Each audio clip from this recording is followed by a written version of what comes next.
Friday? Yeah, I couldn't make it. Sorry to interrupt, but you are I'm live. really sorry because I bet it was really good. It was great. It was Good, great. good. Great. We had a good time. Good evening, everyone. Friday? Yeah, I couldn't make it.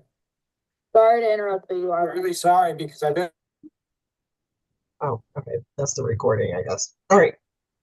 Um, Good evening, everyone. Welcome to the Art and Public Places Committee meeting. Um, I am going to call the meeting to order. David's not here yet. He's on the West Coast this week, so hopefully he'll join us in a little bit. Do you want me to call the roll? Sure, Jim, that would be great. Thank you. Okay. This is the AIPPC meeting of 4/29/25, and it began at 7:02. Attending are Lynn. Lynn, please say aye. I'm here, yes. Okay. Present. Joan. Joan is here. Barbara. Here. Barbara's here. Cynthia. Present. Cynthia's here. Krissa. Is Krissa here? David is not here, David and I'm just here. logging on, so he'll be on in a moment. No worries. Okay, so I'll ask for a motion to approve the agenda. Lynn, I move to approve the agenda for this evening. Thank you. Is there a second? Second. Thanks. All in favor, please say aye. Aye. Aye. Aye. Aye. Cynthia? Aye. Hi, this is Krista. Oh, hey, Krista, we're just approving the agenda. We were voting on the agenda. Did, Yes, did I Cynthia approve. did Cynthia vote? Yes, she did. She voted yes. Okay. Um, Krista, do you want to vote or you want to? And I have What was Krissa that? present. We're voting to approve the agenda. Yes, I said aye. Oh, okay. All right, very good. All righty. Thank you. Thank you, everyone. We have the agenda. In the drive, in the folder, in the April 28th, 8 folder for in the 2025 meeting materials overall folder within, Today is the 29th. okay, I'm sorry. There's an April 28th folder. That's still good. Oops. I'll change it. I'll change it. Anyway, there's an April 28th folder. And in that folder, I put the February minutes and the March minutes. If you can just take a quick, because we didn't approve the February minutes or the March minutes. So if you could take a quick look, it only takes a second because Joan has really done a great job of like Where are the minutes? so I'm in the wrong one. They're in the April drive. They're in the folder that says April 28th. And you'll see draft minutes for 3/26/25 and 2/25/25. So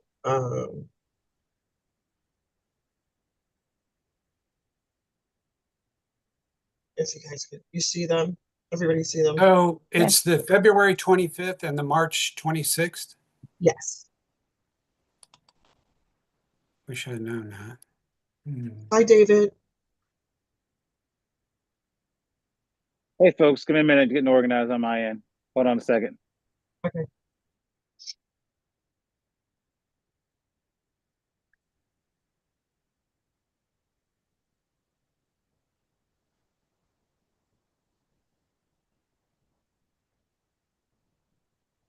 That's interesting.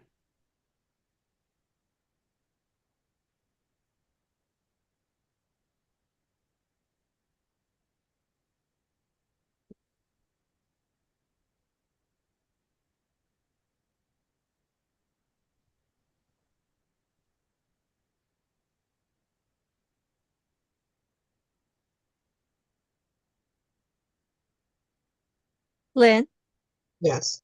I just have a minor correction. Okay.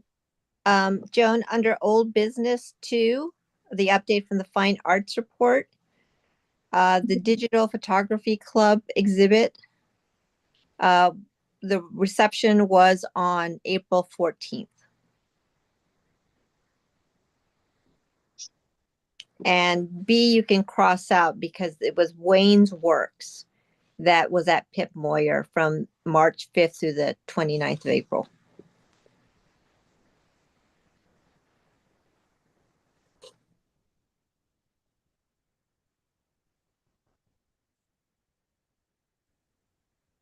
Okay. Sorry, I'm juggling a lot of things here. So I had are we looking at the February minutes or the March minutes that we just approved? Good question. Barbara, were you looking at the February minutes or the March minutes? March, we approved the agenda tonight. We didn't approve the minutes. Oh, okay, thank you. All right, hold on. I'll just take written notes, but I have to find that document because I was juggling all of them. Sure, minutes. that's the only thing that I have is just the Okay, act. I got that written down. Cross And out then- the Digital Photography Club exhibit, April 14th. Right, you have here from March 24th through May 2nd, and at the time, we didn't know when the reception was, and it was April 14th at City Hall. And Wayne Law's Works was entitled Wayne's Works, and that was at Pip Moyer from March 5th through the 29th, which you have.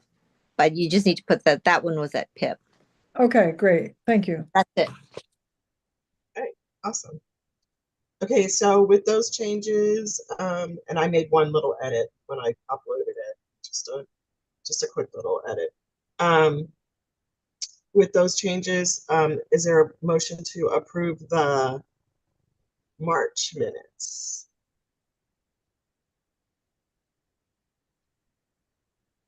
Jim, if you're speaking, we can't hear you. I'm sorry. Joan, could you resend those minutes as Sure. amended? She will. We will put As soon as I do that formally, I will, meaning after this meeting, probably, if I Sure. can have a chance during the meeting, I will, but I think. No, after the Okay. meeting is fine. Sure Yeah. thing. and we'll I'm upload not- them into the drive too, so that we have them. And I'll make sure that they get in the minutes folder so that at the end of the year, when we do our end of year report, it's easier to pull up. Like I said, I'll entertain a motion to accept the March minutes.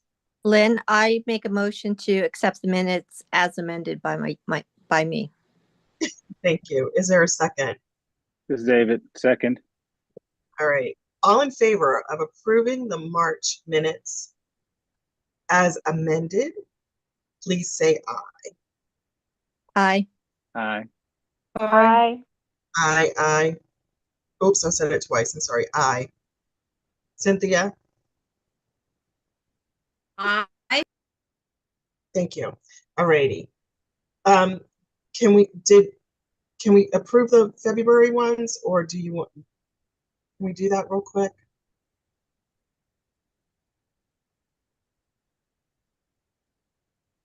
It's pretty fast.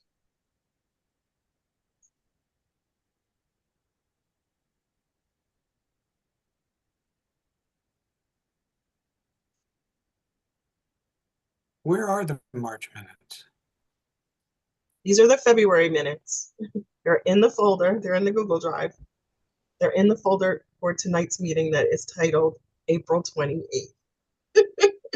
I thought today was still the 28th. I did. I don't see it, but okay. I mean, I don't want to hold up everybody. I don't see it. It's not in here for me. I'm looking at my shared with me folder and I see February 25 and March 26, right? 26th. Yeah, Is that's what we're that the one you're talking about? looking at, February 25. Okay, I don't see the minutes in there. I see Now, if you go to the financial, budget, and agenda. you go to the April 28th folder.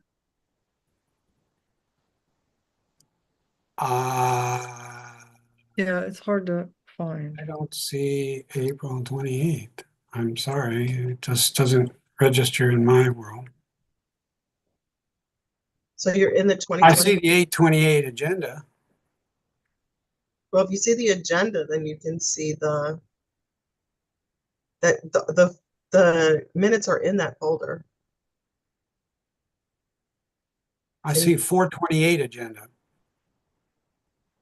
Right, that's which should be 4/29, but that's when it was put in there. But I don't see any, they're all in that same.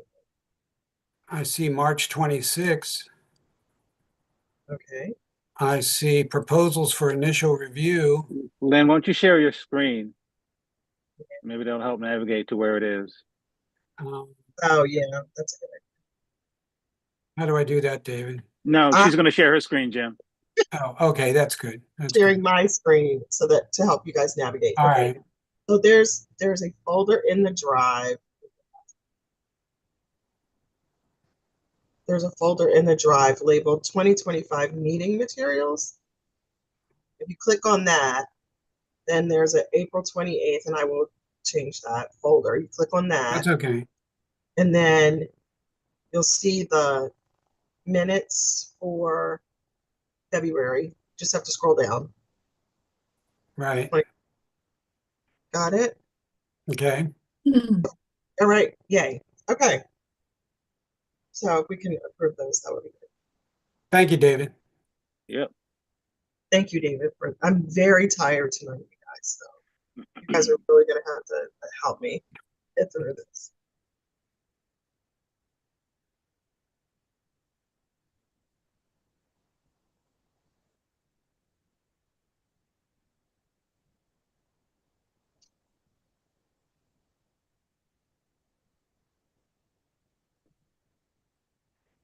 And Okay, apologies for the highlight yellow. I sent that as a draft for everyone to look at before I uploaded this. This is January. Okay, I'm going back.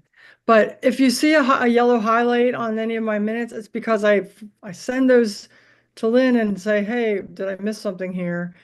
But in the future, do you think may I send it? Is this legal if I send it to the commissioners like several days in advance so we all get a chance to look at it?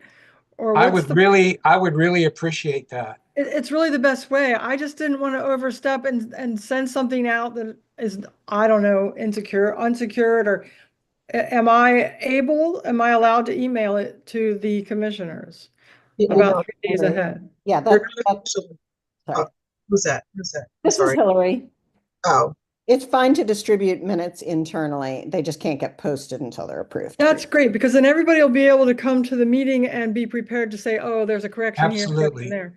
And yeah, now that I know that, I will be doing that. Thank next. you. Thanks, Joan. Sure. all right. Has everybody taken a look at the February ones, or should we wait again? I'm not gonna try. Linda, it looks good to me. I'll move to approve the February minutes. Okay, thank you. Is there a second? I did change the spelling of John Harrison's name. But I Okay, did- I was about to say there's a misspelling. Okay, thanks.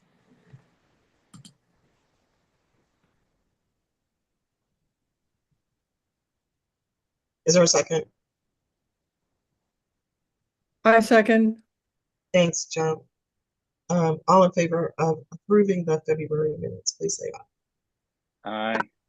Thank you. Aye. Aye. Jim? No? Okay. No, I haven't had a chance to really read them. I don't object to them. I just don't want to approve it. Great. That's fine. That's fine. Do I write that as abstain? Yeah. So Barbara, yes, you are aye, right? Yeah, I made the motion. Okay. Right. I voted aye. Joan voted aye. David, Krista, and Cynthia.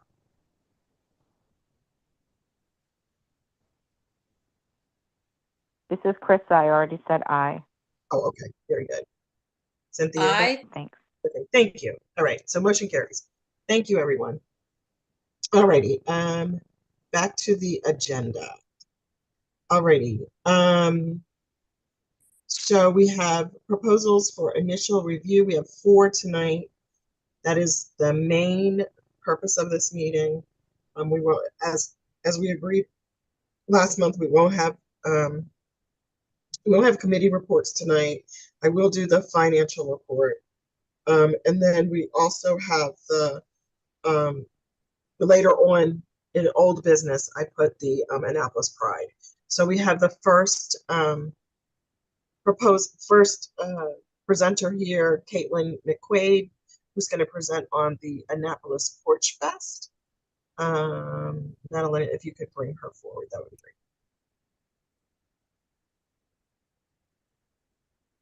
Hi, Caitlin. If you could turn your camera on, that would be wonderful.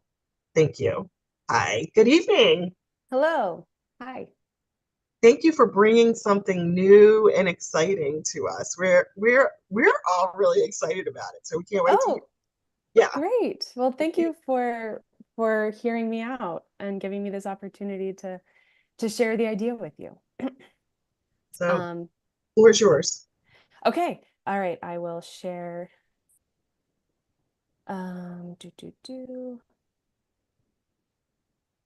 Okay.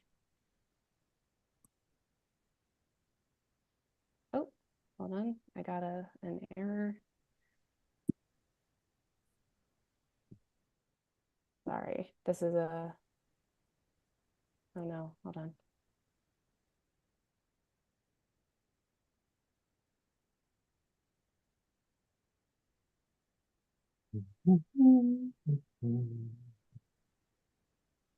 Did we lose her?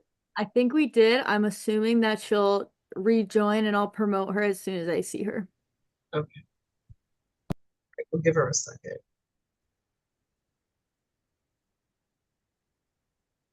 If not, we'll move to the next person. Is Hillary Leonard? Yes, Hillary's here, isn't she? Yes. Why don't we go ahead and promote Hillary and let her go ahead and start. And did just pop in the attendee list again. Oh, okay. All right. Okay. Okay, I'm sorry about that. When I went to share the screen, it kicked me out. So let me try again. Here we go. Okay. Sorry about that. Can you see that screen? Yes. Porch Fest for you. Thank you very much. Wonderful. Okay, let me reorient the rest of my screens. Great. Okay, so hi everyone. My name's Caitlin McQuaid. And again, thank you for giving me this opportunity to share my vision for Porch Fest Annapolis with you. Okay, so if you are not familiar, the original Porch Fest started in Ithaca, New York in 2007. And I was actually a student at Ithaca College from 2006 to 2010, and I had friends who played at Porch Fest probably around 2008 or so, but I didn't realize that at the time that was essentially the inception of Porch Fest. I just sort of knew, oh, my friends were playing this thing. Ithaca has all sorts of stuff going on. So it wasn't until later that I realized that I was actually there at the beginning of Porch Fest, which is kind of cool. And essentially, the core idea of the event is that individual porches become the stages where musicians will play. And then attendees can stroll from stage to stage for live music. And it's very relaxed, it's very casual, it's a free event, and it's really just emphasizing this connection between music and community. And so since the start, this idea, these Porch Fests have popped up all over the country. And these are just a couple that I pulled for you. They reach further than this, but you can see Boston, we've got some in Connecticut, Philadelphia, the DC one is in Adams Morgan.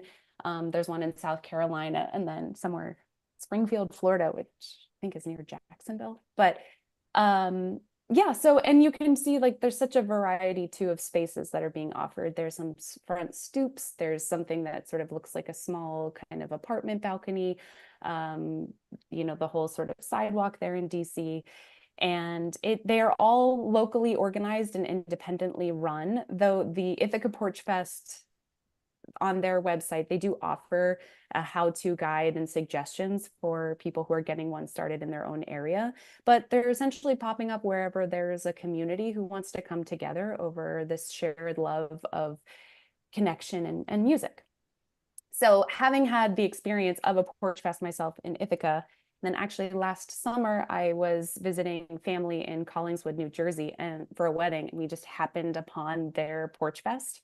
And I was just reminded of this really delightful experience of being able to walk around outside and just casually listening to music. And I mean, as a kid, my parents took us to a lot of outdoor music concerts where we'd pull out the blanket and have some snacks and listen to music. And I still think that's my preferred way of listening to music. So I live in Germantown, Homewood, and I feel as though, especially during this summer, sometimes I'm treated to informal porch fests while I'm on walks in our neighborhood, because our neighborhood has some wonderful porches and there's also a lot of homegrown musicians. So all of these ideas kind of came together, and I thought, why not bring this idea to my neighborhood? But also then having the vision to expand it out from there. But I'm starting here because that's where I live and that's what I know. Okay, so let me make sure I'm clicking on the right screen here. There we go. So why here, right? I shared my experience in this neighborhood, but having this event, it's going to highlight just the rich pool of talented musicians we have here in Annapolis, as well as this unique and connected neighborhood that will be hosting it. And I think those who have experienced a Porch Fest know the closeness that it can bring to like artists and listeners, and I'd like to bring that to Annapolis. And the weekend that we've chosen, which is the weekend of June 14th, is also during Annapolis Arts Week. So there will be a lot of special events throughout the city, you know, highlighting art that's happening within different neighborhoods already. So this is already occurring and part of the greater Anne Arundel County Arts Month at large. So it felt like the perfect time to spotlight a neighborhood that's also supporting the arts in this unique way. The event details as they are right now. So we are still in the planning stages. We currently have 6 porches that have committed. And so I've got the map here. And the event will be on Saturday, June 14th from 11 a.m. till 3 p.m. We do have a rain date for the June 15th, the same time, 11 to 3. And we plan to offer live music, acoustic. Some of the porches have indicated that they have electricity. So if a music group needs light amplification, maybe I know my husband plays bass. Sometimes he has a small, like a small amp just for his electric bass. That is, we will accommodate that, but we are prioritizing acoustic musicians. And so we'll have music at each of these porches, and we're going to stagger the start times to encourage people to stroll. Maps, we're going to have a map available through the website, and then we'll also have printed maps on site, along with different signage to assist with wayfinding throughout the neighborhood. So people will be encouraged to walk through the neighborhood and see others perform. And when I put out a call in our neighborhood Facebook group, I already have people saying, hey, can we put lemonade out for people who are walking by? So it seems like even people who aren't necessarily hosting on their porch are very interested in getting involved in some way. And so this is our budget as it stands right now. It's really, seeing as this is occurring during Arts Week, and I also teach at Art Farm, and so there's a lot of emphasis on the value of arts, right? And so it's really important to me that we be able to pay the musicians for their craft. So our goal is for the 30 acts that we be able to pay $100 for the musicians. So that's primarily what I'm coming to you to ask for today, is to be able to pay the musicians for their talent. And I did ask for $2,000, but I'm not going to say no if you wanted to help me be able to offer more. And then as you can see, we've got promotional printing costs. There'll be quite a lot of signage that'll be required in order to help people get from house to house, porch to porch, and just to let people know what's going on. Since for a lot of individuals who have never heard of this idea or have not experienced a Porch Fest, this is very new. And so needing to be able to reach people and explain what's going on. And then, as you can see, during the the event itself, right? We have a vision for marketing and different production. So, and I'm going to talk about sponsors in just a second, but we will have signs at each stage indicating, you know, what stage it is so that people know, oh, this is the, I don't know what they'll be called yet, but this is the North Cherry Grove stage. So people know when they've gotten to the right place.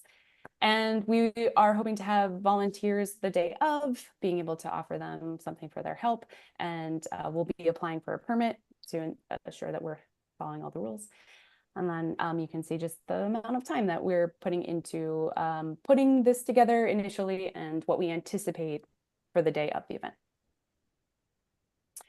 And then in terms of sponsors, because we are looking to hyper-local businesses, so I'm aiming to target people specifically within the neighborhood, because a vision also is, as we grow this festival, if we're able to spotlight different neighborhoods within the city, being able to also encourage businesses within those neighborhoods to partner with us to bring this on.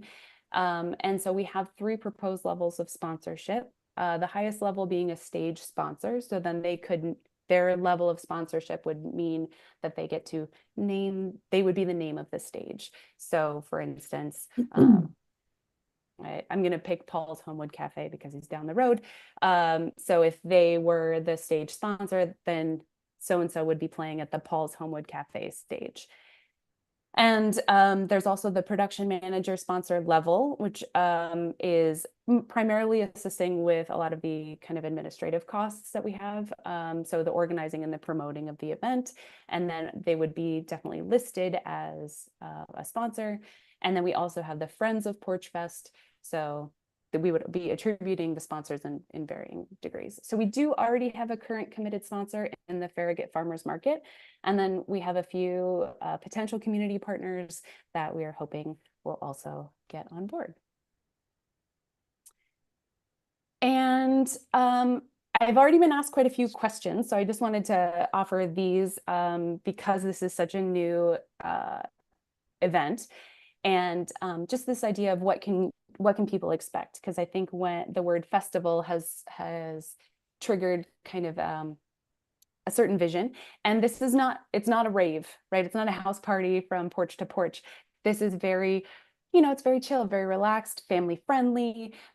We encourage picnics and just really connecting with the musicians and the community. So it's, you know, relaxed. And I did get the question, so will I be hanging on a porch? And that's a great question. No, it's the musicians who will actually be on the porch, and then attendees will be listening either from the front yard or on the sidewalk, the driveway, kind of depending on the situation. And I should also mention that in our goal, if somebody does not have a porch, if they have a stoop, if they have a front yard, if they have a driveway, we're accepting all of any and all, but we are prioritizing front yards and not backyards so that people can stroll and walk. But I'm using porch, but sort of any, you know, I think we have a stoop that applied. And, you know, if people have questions about what porch to go to, like I said, we'll have maps. It is family friendly. We have a lot of families in the neighborhood. And because we're prioritizing acoustic and lightly amplified music, you don't have to worry, you know, about blasting off little or big ears, depending on ear sensitivity. And there was a question about parking. Our neighborhood has a lot of street parking, so I'm not worried about that. And we are encouraging people to walk from house to house.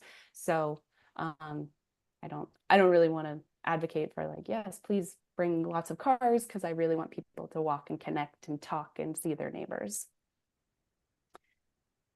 And so here's where we are right now. We have sent out a press release announcing the festival. We've shared the information for musicians who are interested in applying. We've let the public know that we are looking for sponsors and volunteers. We have several confirmed porches and a few others who are considering, have some questions, but haven't finally, haven't committed just yet.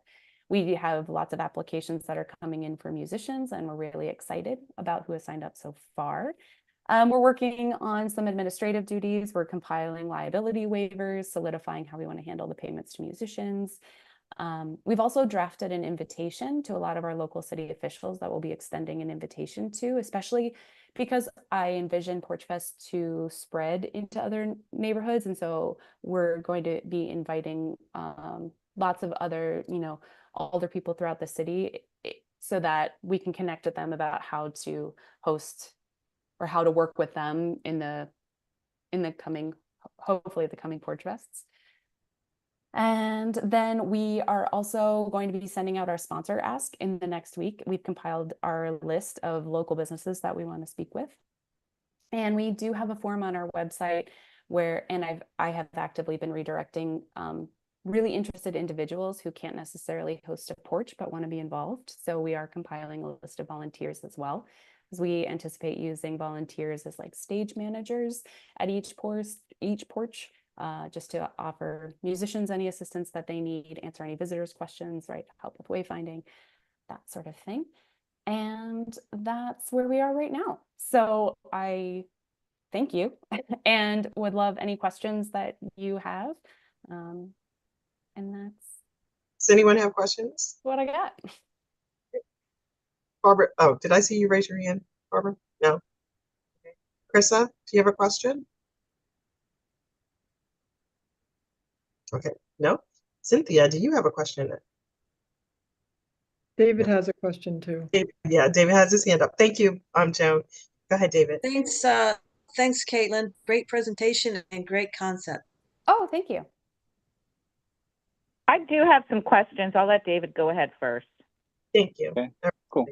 Hi, Caitlin. How are you? Hi, well, how are you? And I agree with Cindy. That's an awesome concept. As a bass player myself, I think that's a great way to give bands some exposure, give folks some, I think it's a cool showcase sort of to kind of walk through a neighborhood and hear different sorts of music, which is kind of cool.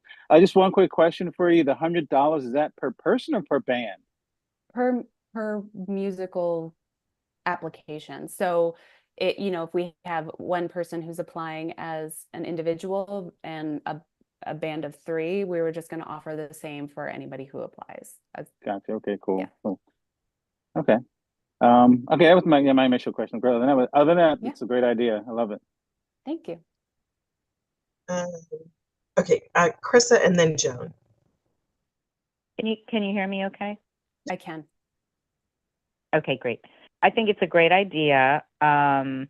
I just have a couple little concerns, and that is about if this would conflict at all with Arts Week and attendance for any events up and coming. And I have to say that I don't have their schedule in front of me.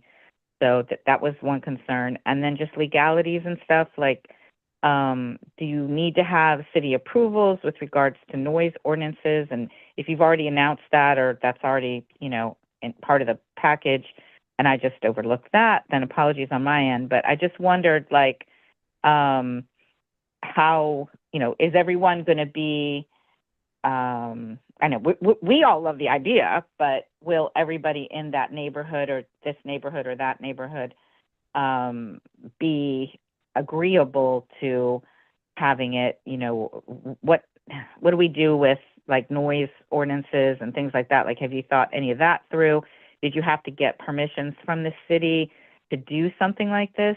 Like, I know usually when someone throws like a neighborhood bash or a neighborhood party, or they have to close a street or something like that, they have to get like permissions from the city. So I don't know if, we have some city people that might be listening in with us today in attendance. Maybe they can fill me in on that if that's something that might be needed. And then just regard to businesses sponsoring these events, I just legally, I'm always kind of looking at that. Are there any conflict of interest with regards to Art in Public Places being part of this if this is going to end up being more of a corporate sponsored event? And then to back up David's question, when he said, is it $100 per person? So let's say you have Dan Haas on one stage, or one porch, I should say. Dan Haas is at one porch, so he would get $100, and then maybe you have Dana B and Doug on another stage or something. Are they just getting 100, or are they getting 100 each? If you could just verify that. Yeah, okay, so I took some notes, so hopefully I can address what I can of what you asked. In terms of the Arts Week and worried about conflicts in attendance, I know that from what I know of what's going on that weekend, especially, there's Anne Arundel County Arts Month obviously is going on the whole month, and then Right. there's the push for sort of the Annapolis, highlighting what's happening in Annapolis and that sort of weekend. And I know that in the past there have been spotlights on different events that are happening in different neighborhoods, and so this event would fall in that category on Okay. the Arts Week calendar that says, oh, this is happening in this neighborhood, maybe something's happening over there, Okay. blah blah blah, that sort of thing. Okay. So Gotcha. I imagine it's just part of many things that are likely happening over the course of that weekend. Okay. And then what about the legalities of things? Yeah, so in terms of noise ordinance, I talked to Karma O'Neill, who is obviously our older woman, and I asked her Yeah, we know about, Karma, right. right, I assumed. I just wanted to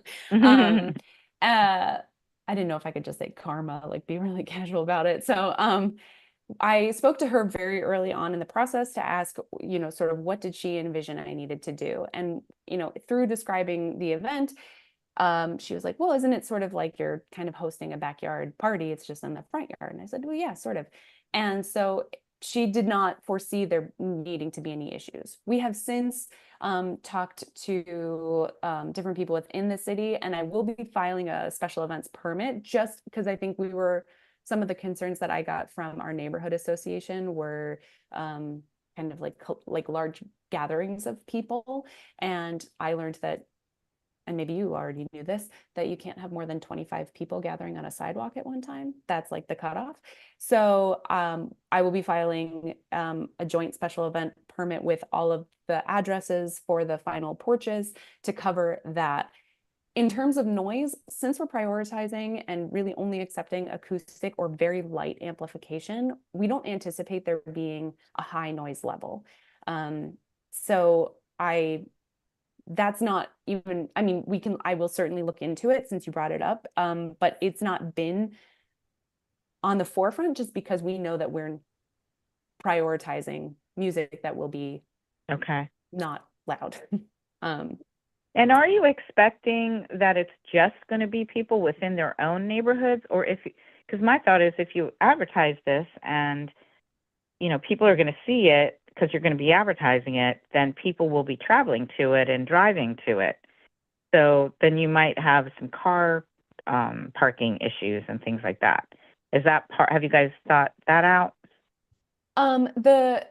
In terms of the parking, I mean, our neighborhood has quite a bit of available parking, and people are parking in our neighborhood for Navy Stadium events. And so there is parking available. So you think there'll be ample parking wherever you have the porches?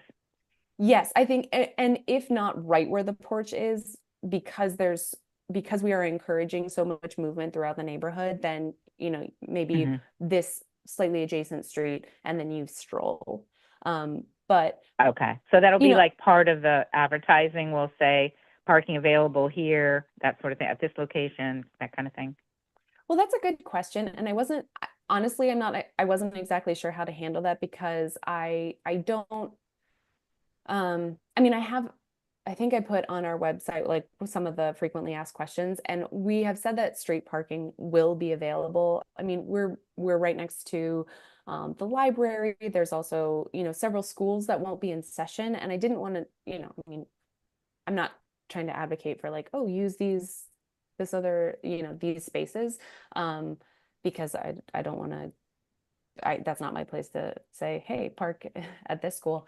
But I do know that there is quite a bit of street parking available just in general. And but also like we are encouraging people to walk or bike since it's such a, community focused event, and you get to connect more when that. I know that not everybody's going to, but I'm hopeful that the available street parking within our neighborhood will be enough.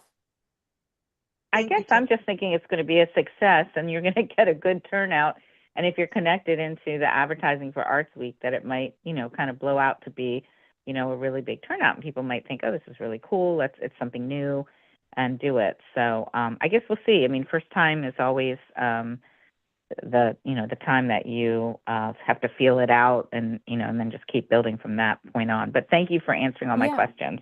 Well, and just now that I'm thinking about it too, I mean, our neighborhood has so all of our kids go to Germantown. Phoenix Academy is also here, and we have used their parking, like with permission from the school. We've used their parking lots, where like we did a trunk or treat in the Phoenix Academy parking lot. So that could be something if it seems Okay. like we're, you know, maybe I could reach out to them and just say, hey, would this be an option for overflow parking? Yeah, that sounds great. Yeah, I'll make a note to myself and do that. I think that's a good backup. Thank you, Caitlin. Thank you, Krista. Hillary, you have had your hand up and been waiting patiently. Thank you. Jump in here because I'm sure you have something to share. On the, yes, you definitely apply for a special events permit. That will address some of the noise issue as well. The events with a permit are allowed to have live music. Otherwise they are not. So you only have to abide by the, you know, the higher end of the noise ordinance. So very important. And I'm happy to assist with that. Thank you. And I would recommend that on your website, you put the location and information for the 2 paid parking lots that are walking distance from your neighborhood. So Navy Stadium offers paid parking, and Park Place Garage offer paid parking. For your out-of-town visitors, I think that's where you would want to direct them. Even though I used to live in the neighborhood, I know there's plenty of parking available on the street.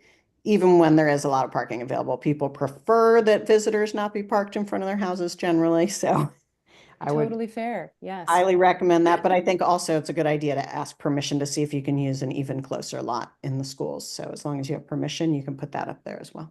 Yes, thank you. And I am just waiting on to solidify the final few porches, and then that special events permit, consider it filed.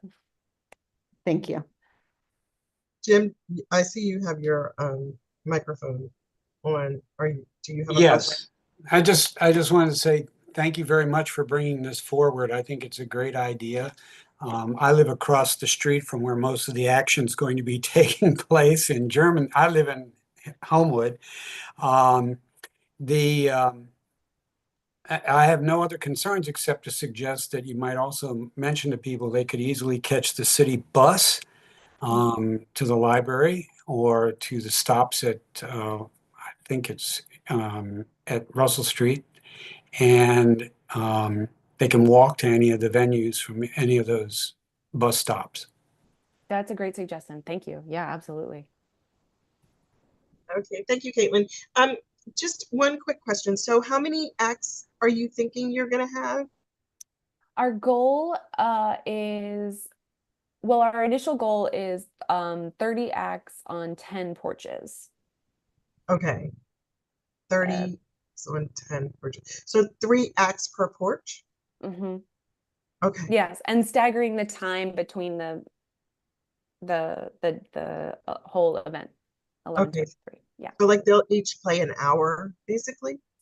Yeah, between 30 and 45 minutes, and then there's a 15-minute setup breakdown-ish window, give or take. Thank you. Joan, Yeah, you it have just depends too on the musician and sort of, you know, what's in their sort of repertoire. Okay, thank you. Mhm. Joan, you have your hand up. Oh, I just wanted to applaud you for taking the initiative on this project. I think it's creative, and obviously it is a lot of work, and it seems very casual. It seems as though you have taken great consideration of others to the best of your ability, and it's in the middle of the day, and I just want to commend you for just your efforts, and you know, an idea is one thing, and then doing all the work to bring it to fruition is another. So anyway, that's all. Thank you. I really appreciate that. Thank you. All righty. If there are no other questions, we'll move on to our next presentation. And thank you, Caitlin. We will make a decision this evening. You're more than welcome to stay and watch, but you won't be on screen anymore. Okay, thank you so much. Thank you. Bye-bye. Alrighty. Is Hillary Leonard, oh, that's really interesting. Is Hillary Leonard here? There we go.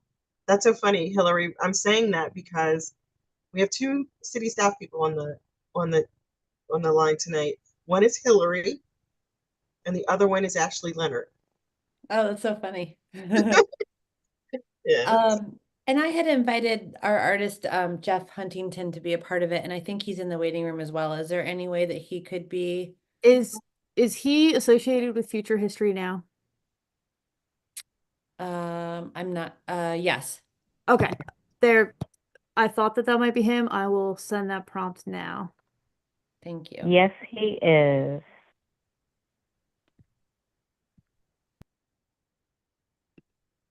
And in the meantime, I can share my screen.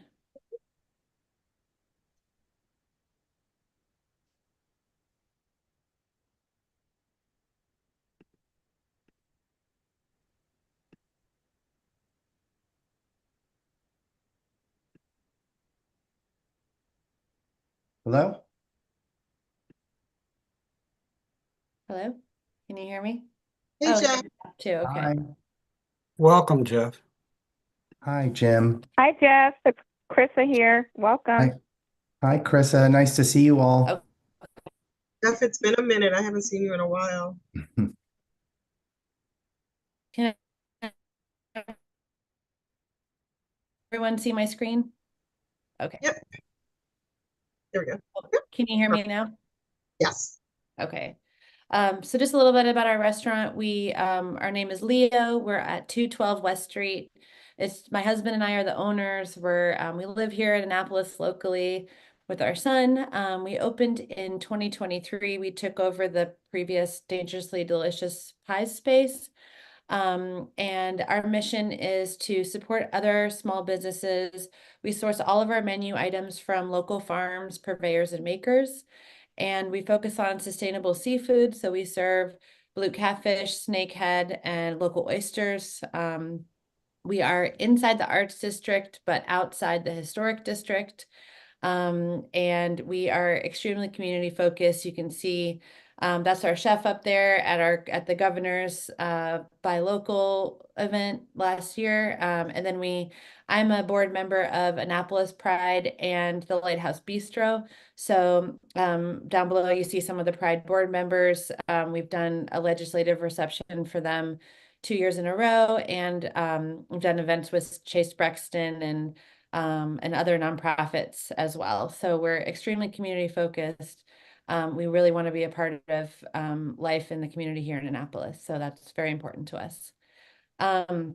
So the Arts District, since we're in the Arts District, we are actually very excited to be able to lease a space in the Arts District, because both my husband and I are love to support the arts. So we decided we definitely wanted to incorporate local artists in our design concept when we were building out. So we commissioned this artist, Kimberly George, who's a local, she actually worked for Under Armour in Baltimore, but she married a Naval Academy alum. And this is some of her artwork. She did these beautiful canvas circles on 2 of our walls. So it's a very dynamic piece that you see when you walk in our restaurant. We work with Catherine from Annapolis Collection to promote her. So she gives us some pieces on loan, and we tell our guests about her gallery, and we've done events with her in the past. Jay Fleming, we do a lot of work with him. We support sustainable seafood on the bay. Our chef just went fishing with him the other day to catch some blue catfish. So we have some of his photography in our restaurant as well. We participated with the ladies at Art Farm last year on an Arts Month event. We donated cocktails for an event they did across the street. And we're hoping to participate this year in the Arts Month events, hopefully including the mural in this month's gallery walk in June, and hopefully be able to have it done or in progress during Arts Month this year to make that a big focal point for us. Oops. So this is our design. On the left here, we have what it looks like now. So we have a really beautiful blank canvas of white, completely white front to our building. We definitely had it in mind when we took over the space that we definitely were planning on putting a mural on the front. Jeff was our first choice. Obviously, you all seem to know him, but he's an extremely talented artist. We love his work around the city, and we thought he would be the perfect choice to do the mural on our building. So he came to us, had a meeting with our chef and I and my husband, and we wanted the mural to represent nature, to be organic and natural, similar to the ingredients that we use in our menu. So I'll let Jeff explain it more, but we wanted to incorporate, so this is basically incorporating the herbs that we use in our dishes every day. So thyme, chive, basil, and lavender. And then, the bees are the ones that make it all. So we definitely wanted to incorporate the bee in there as well. But we think this would be just a really spectacular focal point for people walking down West Street.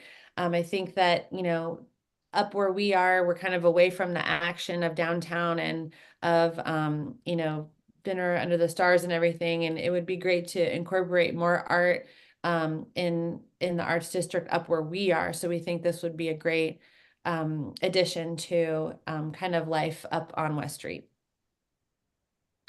So I'm going to let Jeff talk a little bit here, but about his inspiration for the mural.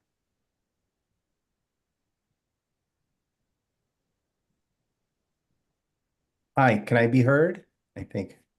We can hear you perfectly. Thank you, Okay. Jeff. Sorry about the name confusion earlier. I was trying to change it, but I couldn't figure it out.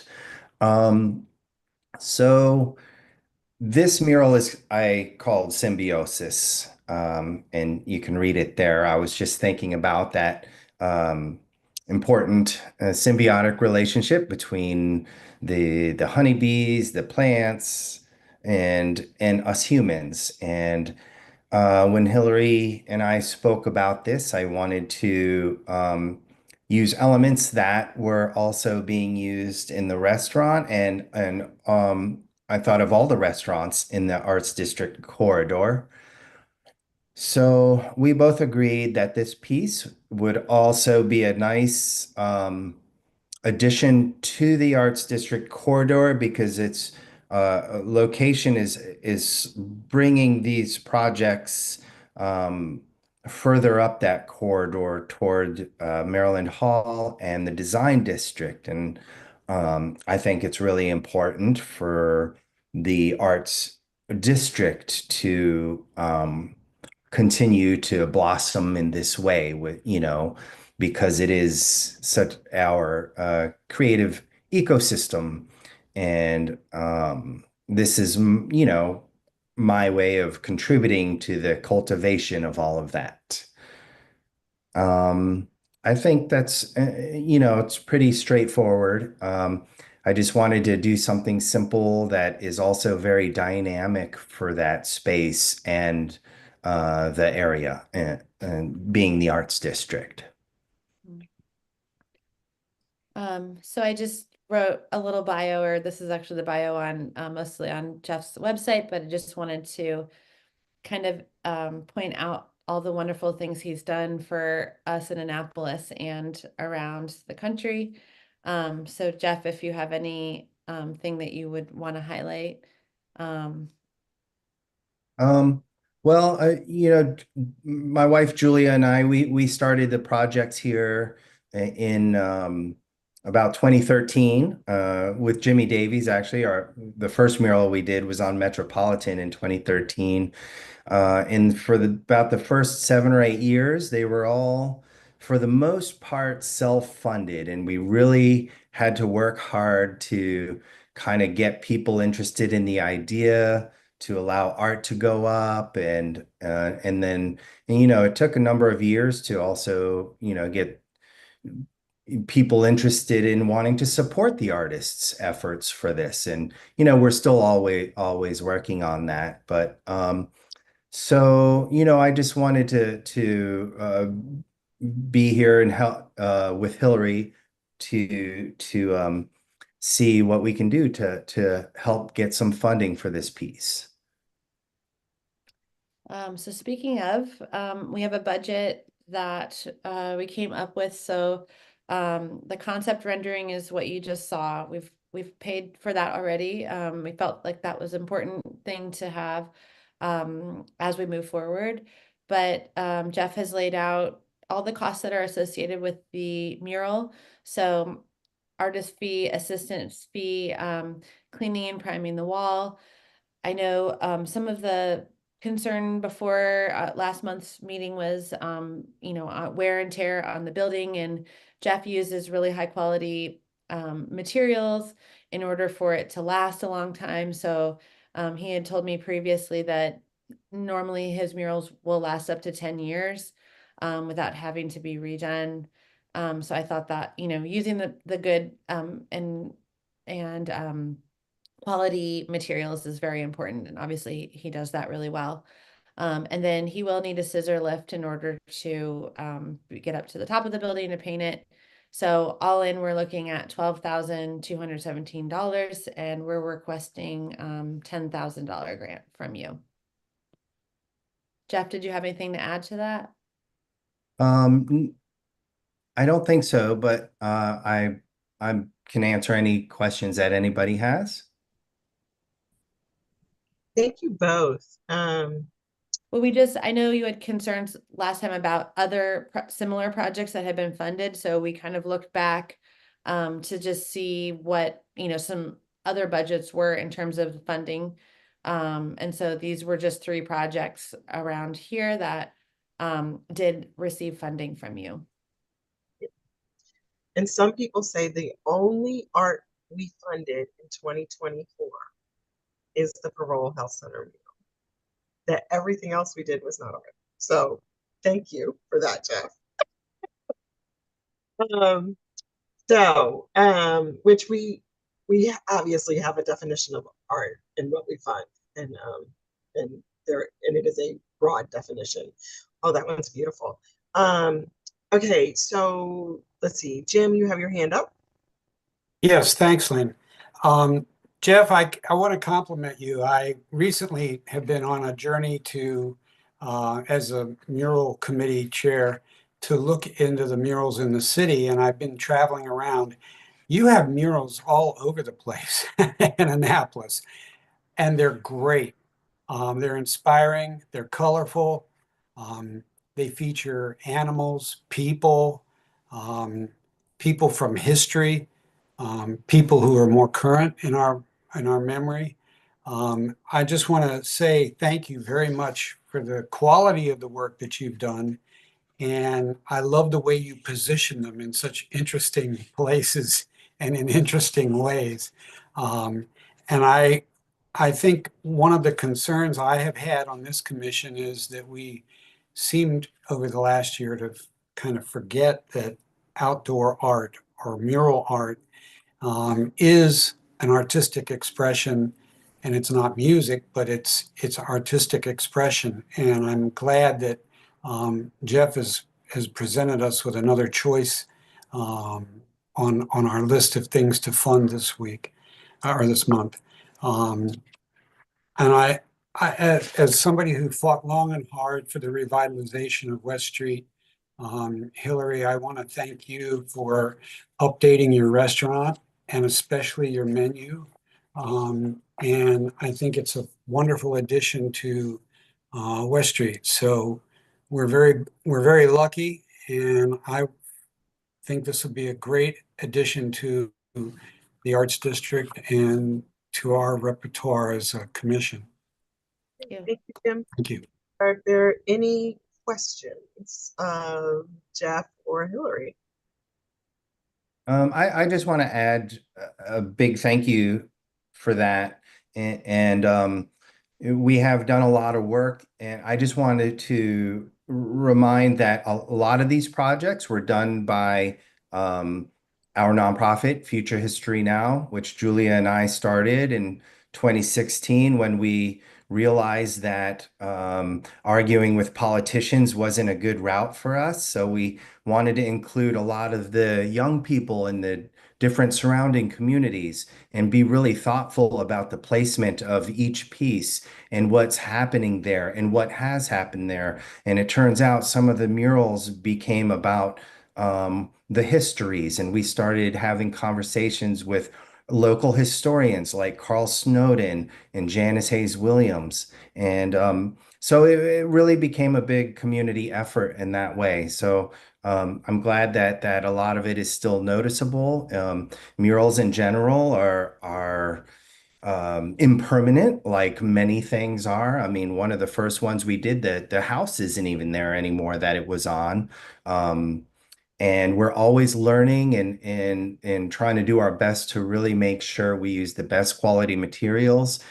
We consider which way the walls face, how much sun and UV exposure it gets throughout the course of the day, so we can prepare and put some more effort into those. There are some very early murals that Julia and I are taking upon ourselves to fund the restoration of, because earlier on, we were still fresh and figuring things out. So we hope moving forward that the things we put out get better and better, last a little bit longer, and look fresher for the life of the mural. Thank you so much, Jeff, and thank you for everything you do for our community. We are truly grateful. We feel fortunate to have you as a member of our community. And I had never painted anything until I painted the Breonna Taylor mural. Painted the Breonna Taylor mural. So I'd never painted anything. I'd never painted a wall. I'd never painted a fence. So that was a great experience for me, and I think a great experience for everyone who participated that day. It was absolutely wonderful. So thank you. If commissioners, are there any other questions? If not, we will move on to our next presentation, because we do have two more. Alrighty, thank you, Jeff. Thank you, Hillary. Thank you. Thank you so much. Decision. So you're welcome to watch, but you won't be on screen anymore. Right? Thank you. Okay.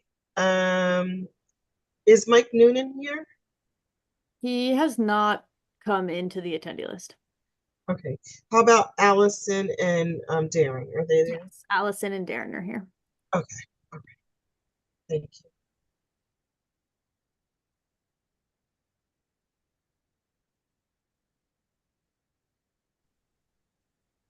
Hi, guys. Oh, we have some art superstars on our meeting this evening. Thank you.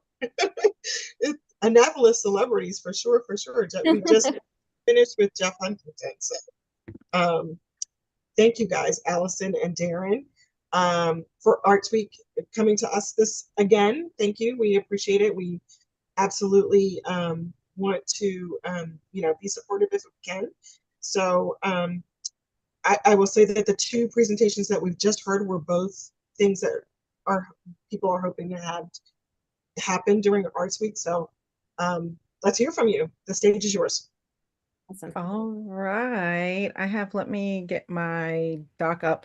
First, thank you guys for just having us, and thank you for considering us. We are very grateful. And Allison and I are very big on, I say it every time that I see people, we're very big on collaboration and partnership, and we're just grateful to have this moment with you.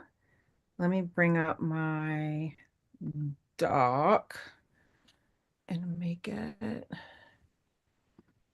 Oh. Okay. I just want to make the view. Oh, can you all see that? Good. Okay, great. Okay, so this year, so Allison and I, some of you may not know, but in 2017, my former business partner, Ben Eisenberg, and I came up with the idea, along with Visit Annapolis, for Arts Week, Annapolis Arts Week. And 2018 was the very first Annapolis Arts Week. We had a little bit of disruption because of COVID and really got back on our feet. I would say maybe in like really 2022 was really when we really got back on our feet. Last year was the first year that we introduced a local location for Annapolis Arts Week.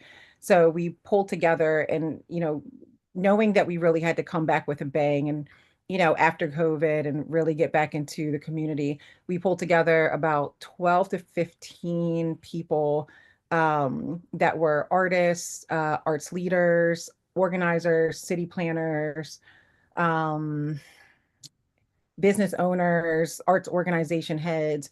And we sat down with them and we asked them, what do you all need to see from us, or what's valuable? What do you need to see that's valuable that could enhance Annapolis Arts Week and really pull this together? The number one thing that we walked away with was that there was no central location for Annapolis Arts Week, that people didn't feel grounded to any space and that it was almost too much of a free-for-all. So last year we introduced the Arts Hub, which was hosted by Lightbox Studios. The Arts Hub was a great success. We were able to rent it out for 1 full week. And during that week, we offered the city and anybody who visited the hub free programming, free arts programming. We were able to get sponsorship money from you all, from the Arts Council and Visit Annapolis to make it happen. We were able to pay artists, bring free workshops, free kids programming, free music to the city for the week. So this year during Annapolis Arts Week, we wanted to do it a little different.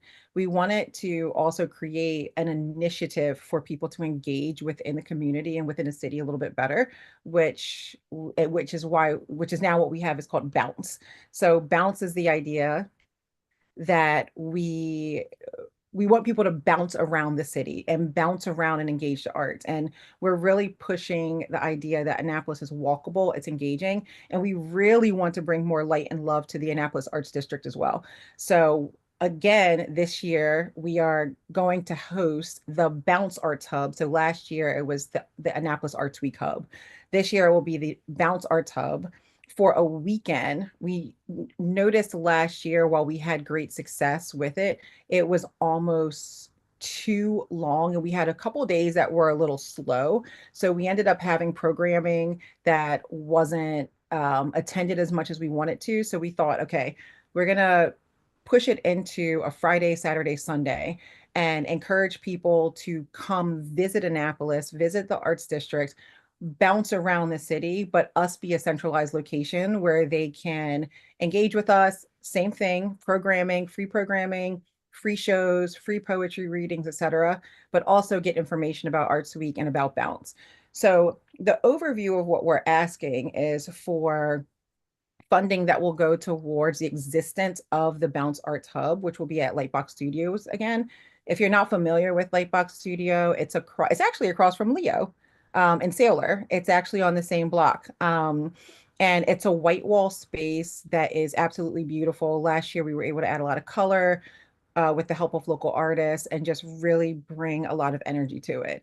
So we want to follow up on the success of last year. Throughout this presentation, you'll see photos from the Arts Hub last year. We want to follow up on that. It was probably the thing that people spoke about the most, that they were the most excited about. And so we want to extend that into this year. So just to review what Bounce is again, Bounce is a 3-day arts initiative organized by And Creative, which is Allison and I, and led by Annapolis-based artists. So the idea is that we're working with the likes of Caitlin McQuaid for Porch Fest, which yes to that. I just experienced my first Porch Fest in DC over the weekend and it was absolutely amazing. But we are pushing people towards these events that are happening in the city, specifically in and around the Annapolis Arts District. So the idea of Bounce is that like Porch Fest will be one of our featured events on the radar because we want people to go there to support the musicians. So Bounce will be a part of Annapolis Arts Week, which is then a part of Anne Arundel Arts Month. So it really comes together nice and holistically and pulls these things together. And like I said before, the Arts Hub serves as central location, information, free programming. I think that's the big thing that we want. We don't want people to work too hard to engage with the arts. We want to be able to give them space to connect with it and not feel intimidated by it. And which is why everything is led by artists and is free and accessible. We made sure that we chose a space that was accessible to anyone. So I think I just said all of this, but the purpose and benefit was so free programming, attract visitors to Annapolis and the Annapolis Arts District. We want to create opportunities for engagement with the arts and serve as a promotional space, not just for us, but also for arts organizations. Last year, we had what we called, it was like the shameless, what was it called? The Shameless Self-Promotion Station. Shameless self-promotion station. We encourage artists and organizations and people to come in and post about themselves. Like, make it as big and bold as you want. This is shameless self-promotion. And it actually worked. Like, we were seeing people grab stuff, connect with artists, connect with organizations. And it was cool. There were people there, there were artists there that never knew that certain spaces existed. They didn't know that Apex Arts existed. They didn't know that the Arts Council existed. We hosted MSAC for a lunch, Maryland State Arts Council, and they did an amazing lunch where they spoke to artists one-on-one. And people were like, "We didn't even know you existed. We didn't know we could get funding. We didn't know we could get grants." So it's really about connecting people, and not just for us to toot our own horn, but for us to shamelessly self-promote everybody and ourselves. And then of course we want to showcase the artwork and talent of our local artists. Our current schedule is on Friday the 13th. We will be doing an opening party. We did this last year. It was awesome. The party will include a reception with displayed work, opportunity to meet participating artists. Last year, we had 2 stations where you could make art. We had one station called the selfie station, where instead of taking photos of yourself, you drew yourself or painted yourself. And then we had a collaborative arts table. We also had storytelling. You told a story and received an oyster. And, and so it was like the art of storytelling. It was very cute. But it was a really good success. The opening art party really is for us as Annapolitans to celebrate our local community, to celebrate each other, to celebrate as arts leaders and advocates and funders and supporters, all of the work that we put in. So really the opening party is for us. It's for the artists that really make Annapolis vibrant. Saturday, we're going to open up with poetry reading that Allison is leading called Rise and Rhyme, followed by free art workshops throughout the day. All instruction will be by professional local artists, and the idea is to offer multiple mediums throughout the day. And then Sunday, we're going to focus on family-friendly activities. Sunday seems to be the best family-friendly day. So it's a little slower, bring kids in, of course, create accessibility for all types of experiences and have a strong emphasis on collaboration and interactive work. Our expected outcomes are that the hope really, if you know Allison and I, you know that our mantra is artwork is work. We believe in paying artists. We believe in creating awareness about the cause of artists and the people behind the artists that make things happen, such as yourself, such as the Arts Council, Visit Annapolis, who has really led great sponsorships, the Annapolis Arts District. So our main initiative is to support local artists. We believe that in order for a town to be considered an arts town or an arts space, it has to start from the inside out. So we can't just go, "Hey guys, come to Annapolis because we're an art town," and then we all don't get along, or we all don't collaborate, or we all don't support each other. So really, I think the initiative with the hub is to bring people together and to create a foundation of support, and to also show that support through compensation for artists. So paying people for their work. So even though this is free for the public, we want them to know that we're paying our artists. We do have volunteers, tons of volunteers, but when artists come and they say, "Oh, well, I'll paint for free or I'll do this," we usually tell them no. We want to create public awareness for Arts Week so that it will continue to grow, and for Anne Arundel Arts Month, as it's only in its second year, so it's still a baby. And we really want to provide accessible arts education and opportunities for people who may feel like they don't know how to get started or don't know where to go.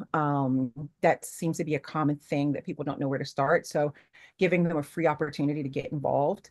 We saw last year, we had a wet felting workshop, which was awesome. And that actually turned into the wet felting teacher teaching with us. And she said that she actually had expanded opportunities within the county teaching because people didn't even know she existed.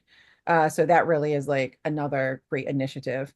We also are working a lot with the Annapolis Arts District, and we want to help strengthen the identity of the Arts District.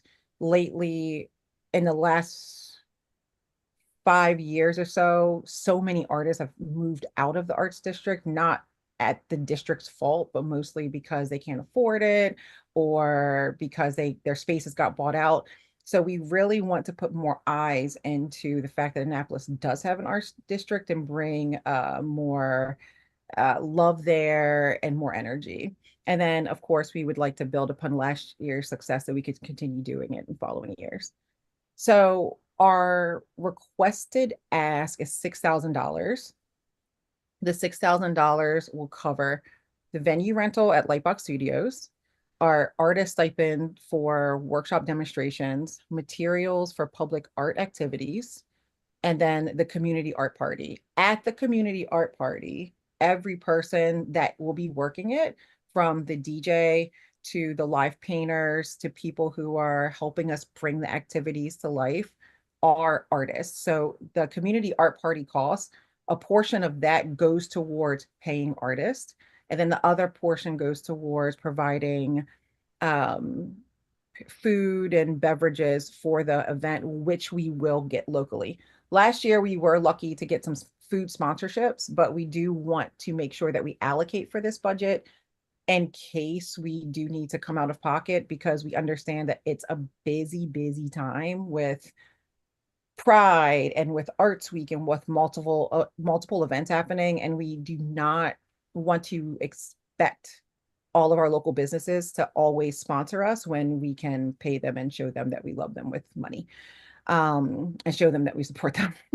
I mean, Allison and I are keeping that whole block in business between Sailor and Metropolitan and Leo. So we're definitely showing them that we love them.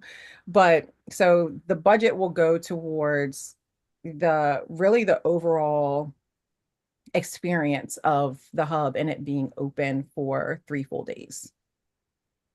I think that was my last slide. This is my last slide. Thank you. Yeah, that was, I feel like I kind of rushed through that, but I wanted to make sure I kept it moving. No, but it was great. Thank you. Perfect timing. Does anybody have any questions? Any questions from the commissioners, from city staff, commissioners? No? Jim? Robert? Cynthia? Kristen? Allison, are you all still connected to the art farm? Oh, yeah. Yeah. Oh, heck yeah. If 11 years this year. Yeah. It's one of the most creative places in the city of Annapolis, and I really feel for young people, but also I think they get some adults in there. It's just very rewarding to visit and see the art and see the workspace that they've created. I wish them the most success with this. It's a great project, and I like the fact that you're reaching out and working in the arts district. It's an important focus for Annapolis. Thank you. Thanks, Jim. Yeah, we've also been talking to a couple people on the Arts District Board that are probably going to be involved in the hub in some way, shape, or form. Carol Denny, who's on the board, is a writer, and she's helping me to make this poetry thing come to life. What I call it, rise and rhyme. Right. Keep wanting to say rise and grind. But yeah, Rise and Rhyme. And that'll be a free, like an open mic poetry event where people will apply to perform, and we'll have bagels and juice and all that fun stuff. Great. All right. Anybody else have questions? Oh, okay, great. Hey, Lynn, really quick, I just was told by Leah Weiss that Mike Noonan isn't going to make it because he's actually gigging tonight. So I don't know if you want to Okay. him in another way, but just so you know what's going on with him. I was going to reach out to him afterwards. We didn't hear from him today, so Yeah, Unified's playing tonight earlier somewhere. in the week, but he didn't. Yeah, he didn't respond to the invite. Okay, perfect. Well, that's great. He's playing some music tonight. I just want to thank both of you, Allison and Darren. You guys know I love Art Farm, and I keep telling you I'm coming over there. When I get bored and I need a place to go to for a couple hours, I said, don't be surprised if you see me. But yeah, I thank you so much for this. And as we said earlier, we'll make a decision this evening. If you're welcome to stay. Obviously, you'll be off camera, but thank you both so much for your commitment to the city of Annapolis and the commitment to Annapolis Arts Week. Thank you. Thank you. Lynn. Bye. Bye.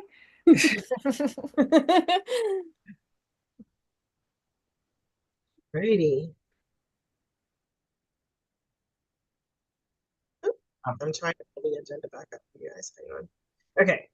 So, so I'm going to do the financial report real quick. I'm going to share my screen and show you all what we have.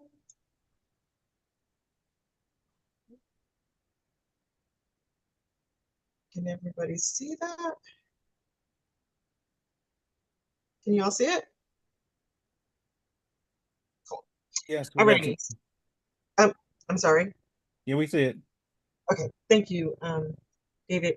So I did update the report, and thanks to city staff for getting us the update in on time without a request. That's awesome. So we really appreciate that. I made one correction here, and that was the City Hall Rec Center exhibit coordination. It looks like in this fiscal year we've only spent so far $22.50. In previous reports I had said we'd spent all of it, but there is $750 remaining. I went through the report bit by bit today to see how much we had actually paid for that. Stuart White's payment is still on here, but the check request was made last week, so I don't know that the check has gone out, but it obviously has not hit our report yet. I still have not heard back from the Chambers Park concert series people or Miss Peaches and Boo Boo. I'm going to reach out to each of them again one more time, and then we can take a vote in our next meeting if we don't hear from them to put the money back in our coffers. Ben? Yes. These people obviously need to be talked to by I think some of us on the commission ought to pick one of those and make an effort to reach out to them. You shouldn't have to do all of that, and we might be able to encourage them to, let us know where they are, and then we could report back at a meeting so that we can see how that's moving, because some of those things may not even be active. Thank you so much, Jim. But, I would think that, members of the commission could volunteer to make some calls for you in this case. It's just those two. It's just Chambers Park. And I've been in touch with both. I've been in touch with Chambers Park. I did speak with him about a month or so ago. He said they were trying to put things together. So I will follow up with them. And then the Miss Peaches. Money is there for them. Pardon me? Money is there for them to use. Money is there for them, but they also need they need some infrastructure things that they can't use our money for. for. So that's the challenge for them, but maybe they've come up with a way to raise it. So anyway, so down to the current balance is what we have available is $36,655. That is with the reserves and all of the outstanding commitments we've made. Thus far this year, we spent $100,150. So we have $36,655 left. All right. I think unless you have, Joan, you have a question. I'm sorry. Go ahead, Joan. Before you turn the page or move on, I'd like to ask a question about the City Hall Rec Center. I don't know if this is the right time for it, but before you move on, I'd like to ask about that. Are you going to ask about the money we spend or? No, I just wanted, since I feel like I'm still uninformed or still new after a year, I wanted to know what that is expended on, like exhibit coordination, who receives payment for that, or how is that spent? How's that money spent? You know what I mean? Yes. Like where do we spend the 2250 and then what's the remaining 750 available for? Right. So we have an agreement with a consultant who hangs each of the exhibits, and that is that's what the $3,000 is for. And we had asked Barbara and Cynthia to look at that work plan, but we won't discuss it tonight. But maybe you guys can have it ready for our next meeting, or for our whichever. Cynthia and I just have to finish our draft before we send it around to you for the next meeting. Okay, very good. Thanks. I just kind of wanted clarity on what it is. That's all. Sorry. Jim, go ahead. I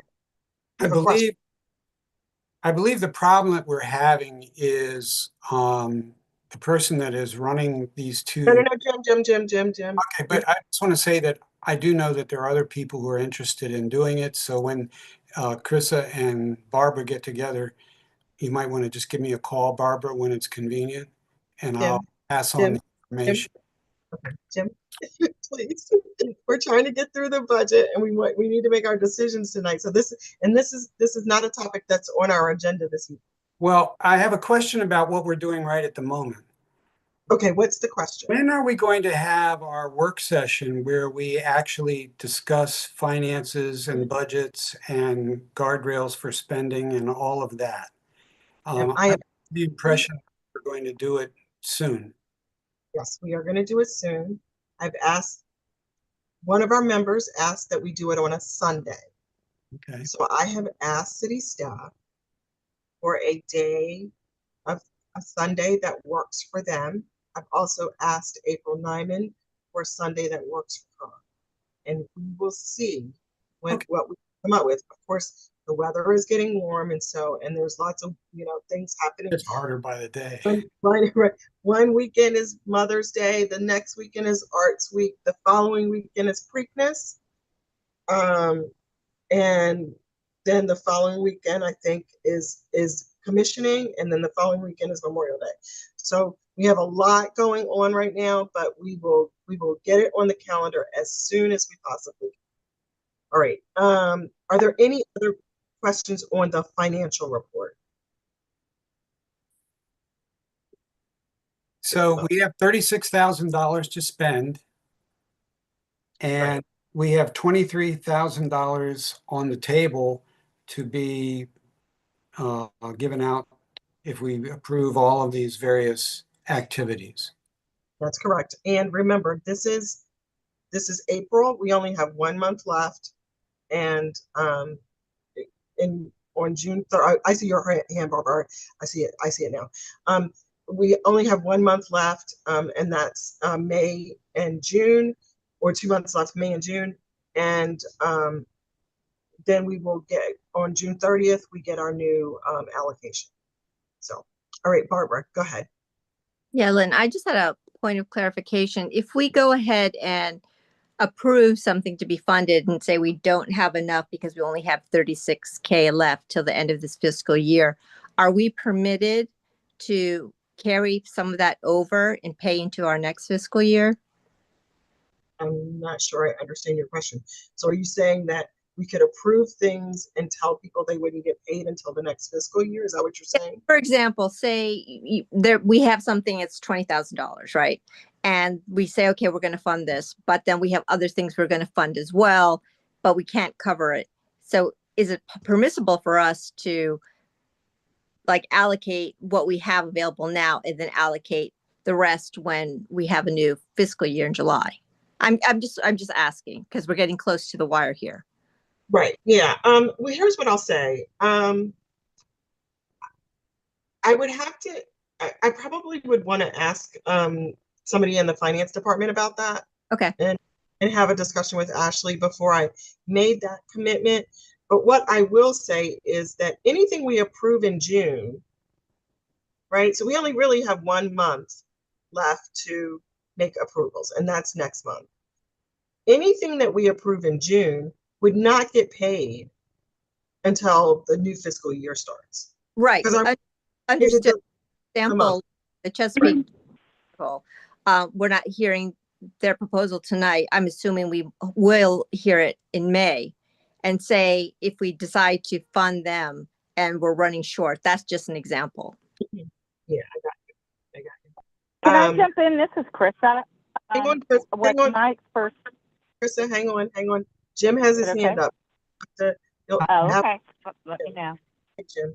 I'm under the impression that we're going to do the summer concert series, and I know that we can't fund the entire run of it, but May and June are probably going to cost, based on what they normally do, they'll probably do 5 events, and that's probably going to be about $7,000. Okay. So Jim, we had talked at the last meeting about having $6,900 for them or something like that. Okay. We don't have a plan. No one. Oh, that's why I'm worried about why we're spending money. We do not have a plan for. Oh, there's Cynthia is putting her hand up, but hang on, Cynthia. Krista had her next. But hang on. Jim, we don't have a plan for the summer concert series. I have asked one of our members if they would be available, but I have not heard back from them to help plan it. Krista, you had a question. You mean Cynthia? No, I mean yeah. I think I was next after Jim, but it doesn't matter to me either way.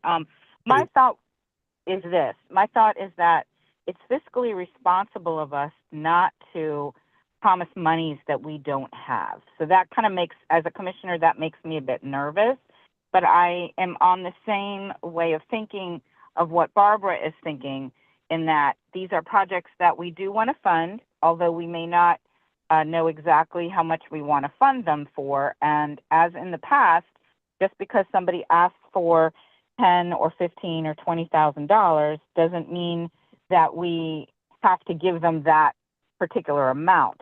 My thought is that as a commission, whatever we vote upon with regards to these projects, that we should vote within our means for what we have now, with perhaps an asterisk to state that the groups and the projects could come to us again once we start our new budget. Okay, and I know that kind of goes against what we've talked about with regards to kind of spreading things out and making sure that we don't repeat the same people over again or the same artists over again, other than our own concert series. But I do think that as it gets close to the end of our budget, I think we just have to be mindful like that. But anyway, that's just me sort of speaking out loud. But I do not want to short projects that we are passionate about or that we think that our wards would be excited about, and that the city overall needs our support on. So that's all. Thank you. Cynthia? Go ahead. Yes, hi. Hi, my hands are tied until we vote on a budget. I can't do anything until we make a motion and we vote whether we have 7,000 available for May and June. So I make a motion that we fund the summer concert series for May and June with $7,000. I Is second. there- Thank you, Jim. Okay, David, is David still here? I can't see everybody because I'm sharing my screen. Yeah, I'm here. I'm gonna take my screen. I'm gonna stop sharing my screen, and so I can see everyone. David, can you do the roll call, please? It's been moved and properly second that we allocate $7,000 of our current funding for the summer concert series in May and June. And so we're ready. Are there any questions? That's what I'll say, and then I'll call for questions. Are there any questions? If not, then we'll call for the vote. All right. Joan? Correct. Aye. Lynn? Aye. Barbara? Aye. David? Aye. Jim? Aye. Cynthia? Aye. Krista? Aye. Unanimous. Motion carries. Thank you. Thank you, everyone. Alrighty. So We take that $7,000 out of that current $36,000. Is that correct? I can do that right now. I can. All right. Cynthia has to get busy. Schedule for the artist. Since you made the motion, you're willing to organize again this year? What I need to do, I need to have a meeting with Chris Jubiak and his staff or designated person. We need to really hammer out the logistics. Obviously, with a changed landscape at the Susan Campbell Park, we need to really discuss logistics with Chris Jubiak. So I'm requesting a time to meet with him and his designated person. I'm sorry. There is no change of the landscape at Susan Campbell Park. Obviously, Lynn, you haven't been down there recently. The Harbor Masters building is gone, and the accessible restrooms have been removed. And so to have publicly funded free events, we need to discuss it with Chris Jubiak exactly where accessibility restrooms will be and also accessibility parking will be. Okay. Alrighty. I have seen the site. I'm talking about the actual park. It's still there. There's nothing happening there yet. But okay. I have not paid attention to the parking lot. I know that the building is down and there's a fence around it. But I didn't pay a lot of attention to what the parking lot, if there was parking spaces taken away. Alrighty. So Cynthia, when you meet with planning and zoning, I'd like to be a part of that meeting. So I will reach out to Chris. If you send me some dates, I can reach out. Well, why would you want to be attending? Because you've never attended any of the summer concert series and you don't know the logistics. So why, I need to really speak quickly and schedule someone in planning and zoning who can hammer out the logistics to get this settled. So, maybe Ashley, maybe Hillary, they can schedule a meeting, but it's not like it was before. And, we're talking about 100-degree weather with no water down there and musicians who need to carry their instruments and equipment long distances. So we need to really discuss it. Yes, and I'm going to be a part of that meeting when you meet with the director of planning and zoning, Hillary. Thank you. So the planning and zoning director is not involved in that project. Public Works is the lead, but my recommendation, Cynthia, would be to talk to Felicia, and she can handle any of the logistics. I don't think the departments need to be involved. Well, I'm happy is to it help. possible that they can arrange with the Harbor Master building that people could use the accessible restrooms in the Harbor Master building? I'm talking about the temporary Yeah, building. there's not public restrooms there. We are installing a trailer restroom soon. I'm not sure when that's going in, but it won't be accessible. The closest accessible public restrooms are Market House. And I'll check because maybe the trailer one does have an accessibility ramp, but and I'll get the dates on that. But Cynthia, I think that really just reach out to Felicia and she can. Hang on, Hillary. So we will set up a meeting with Felicia and we will make sure that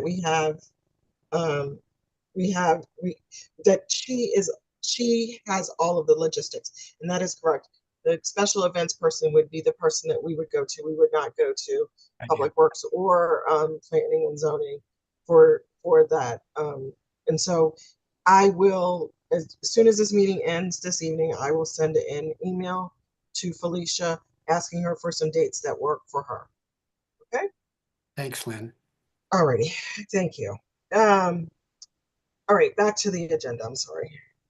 Oh. Okay. All right. Oh, Hillary, do you have anything for us this evening? I did have you on the agenda just in case you had a quick update on anything, but if there's nothing, I mean, Hi, the hearing. sorry. We had the hearing last night, so sorry. The only thing I have is tomorrow in council chambers, there is an event. There's an event for the poetry book. The poetry book is coming out, so there will be a celebration of the youth that are contributing poems. And it will include the cover this year is one of the artists from one of your displays. So they voted on the favorite art from the Latino art displays last year. And so the Peruvian artist, Pepe Piedra, his art will be on the cover of this year's poetry book, and your poet laureate, Jefferson Holland, will also be in attendance. What time is the event, Hillary? Sorry, 6 o'clock in council chambers tomorrow. Okay. Tell the young man behind you, thank you for visiting. I will. I won't say his name in person. I mean, on TV. Will there be copies of the book for sale? It's not for sale. It's free. They give it out. It's free? Oh, okay. Because I want to give one of my neighbor's daughter a book. It's free. Alrighty. Thank you, Hillary. All right. So deliberations and decisions. So we have three things before us this evening. The Porch Fest, which their request was for $2,000, but we know they're going to pay the artist $3,000. But they do have a plan to look for sponsors. The Leo mural, which is the request is for $10,000, and then Arts Week was. Does anybody? I'm sorry, it just went out of my head. I told you guys I'm tired tonight. I believe 6. Arts Hub. Is it 6? Yeah, I think it was 6,000. 6,000. Okay. All right. So 6,000, 10,000, and 2 or 3,000. So that's 9. That's 19,000. 1,800. 18,000. Okay. 18. No, 10. 12 and 6. 10. 9 and 10 is 10, 19. Right? 9 and 10 is 19. Yeah. Okay. All right. Hillary's the mural is 10, and the Arts Hub is 6. Right. And the Porch Fest, she only requested 2, but they're going to pay the artist 3. So we're going to add 1,000. We could add 1,000.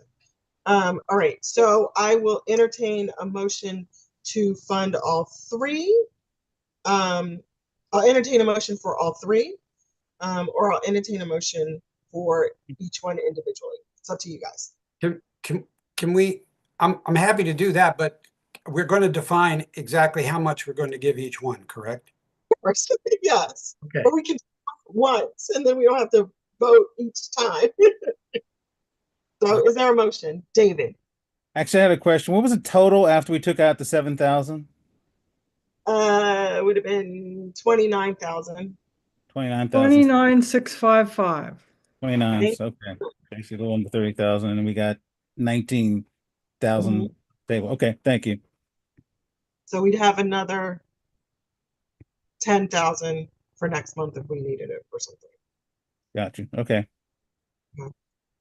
But we didn't remember tonight, we didn't have any initial. We didn't consider anything initial, so we wouldn't have anything for me. Got you. Good thing. Cynthia has her hand up. Cynthia? I make a motion to fund Porch Fest for $3,000, their request. I Okay, second. That's that. Oops. all All right. right. Thank you.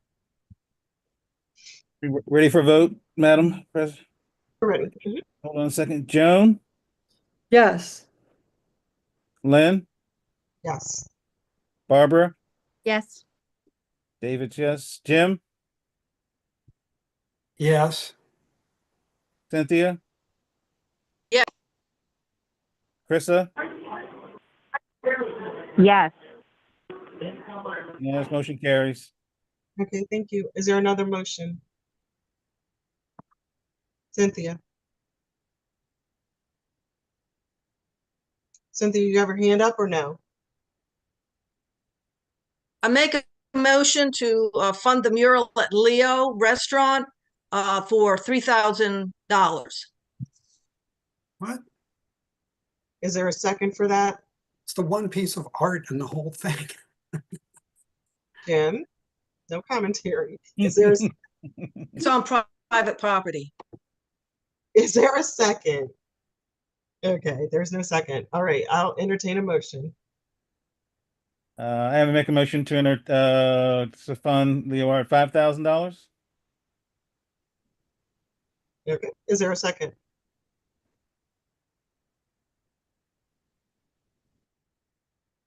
All right. All right, I'll entertain a motion. Lynn, I'd like to make. Lynn? Yes, go ahead, Barbara, I'm sorry. Yes, I moved to fund the mural, full 10,000. How much? The full 10,000. Thank you. Is there a second? Second the motion. Thank you, Jim. All righty, let's go ahead and take the vote unless anyone has a question of Barbara or Jim about their motion. All No, right. David? Joan? Go. Joan? Can you ask me last? Aye. Oh, who are you saying? You're saying Joan, Jim? Joan, sorry. All right. Well, Lynn? Aye. Barbara? Aye. Jim? Aye. Cynthia? No. Krista?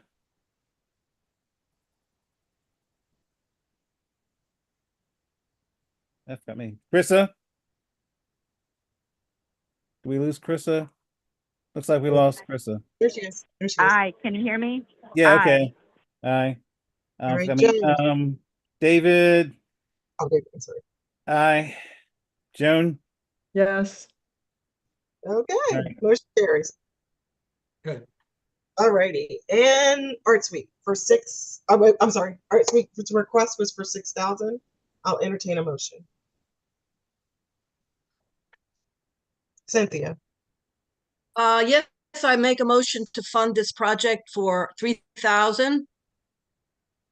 Okay, so the motion is to fund the Arts Hub Arts Week for 3,000. Is there a second?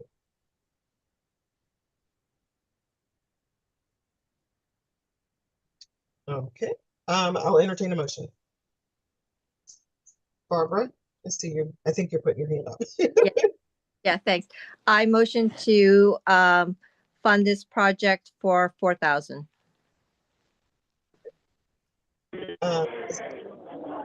I second it. It's Krista. Thank you, Krista. All righty, David, can you call the roll, please? Joan? No. Lynn, Hmm. Yes. Barbara, Yes. David. I don't have to give him more, but no, I'm give him more. Jim, I think they really should get to 6. No. yeah, I'm going with you. Cynthia, No. Krista, Yes. Yes. 1, 2, 3, 4 against. 1, 2, 3, 4. But Didn't change, carry. but I want to change my vote. I want to change my vote. I want to change my vote. So you're So no. saying no? Okay. Well, regardless, the motion didn't carry anyway. So, Oh, for the record, Lynn is a no. thank you. All right. Can you guys Alrighty. hear me? Can you hear me? Yes. Yes. Hello? Yes. Can we make another motion to raise it? Yes, you can make another motion. Okay, does anybody want to do that?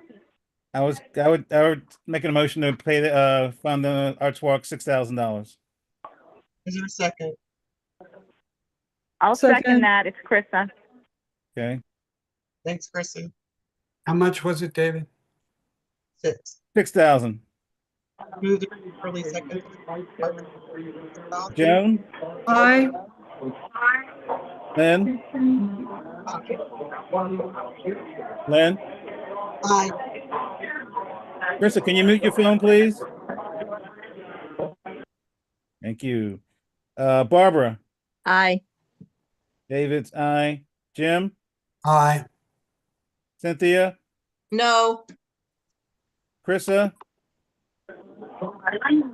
Aye. Okay. motion carries. Alrighty. Thank you. Thank you. Thank you. Thank you. Hey, Joan, when you're done, when the meeting is done, can you please send me an email with all those amounts in it, just so I have it? Yes. Thank you. Thank you. Alrighty. So, back to the agenda. Alrighty. Last month we there was a motion and it passed to consider the Pride proposal this month instead of last, because we didn't have a budget from them, and we do now. And I'm trying to pull it up on my screen, and my screen's not cooperating now, so a second. Oh, there we go. What are we doing? We are looking at the Annapolis Pride budget. Last month we agreed that we would can everyone see that we would consider them, that they gave their presentation last year. We had last month. I'm sorry. They gave their presentation last month. We asked about during our deliberations, we asked about a budget. And so Eric sent the budget, and it is now on the screen. Can you make it a little bigger, Lynn? Yes, I can make it bigger. Thank you. Okay. Can everybody see that? Wow. How do you figure this out? How do you figure what out, Jim? So they're asking for $18,800. Yes. And these are we get to decide how much we're going to fund it for. right. And Okay. these are the acts that they want to fund. So you can see it. There's a bunch of musical acts. And then there's a muralist. There's 2 muralists at $1,800 each. Then there's parade and festival performers for $3,000. The Mass Destruction Marching Band, Chesapeake's Children's Museum for $200. Indigenous Welcome, $600. Mega Dance Crew, $500, and Spoken Word Poet, 500. And then they have something, Colonial Brief Fram, 2025 Marshall, author, speaker, Colonel, U.S. Space Force, book signing, and author events. That's 2,500. They're requesting 2,500 for that. The total that they're requesting is $18,800. I'll enter. Is there any discussion? That's what I guess I'll say. Is there a motion or is there any discussion? David. Can you just drag your cursor from line 4 down to line 13 on the money? Right there, and drag all down. That I can't see that number down there. What is that? 6,000, 68,000, something like that? 6,900. 6,900. Okay. All right, cool.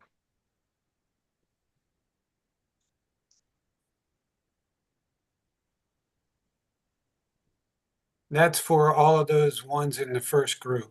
Row 4 to 13. And then 3,600 for the second, the muralist. And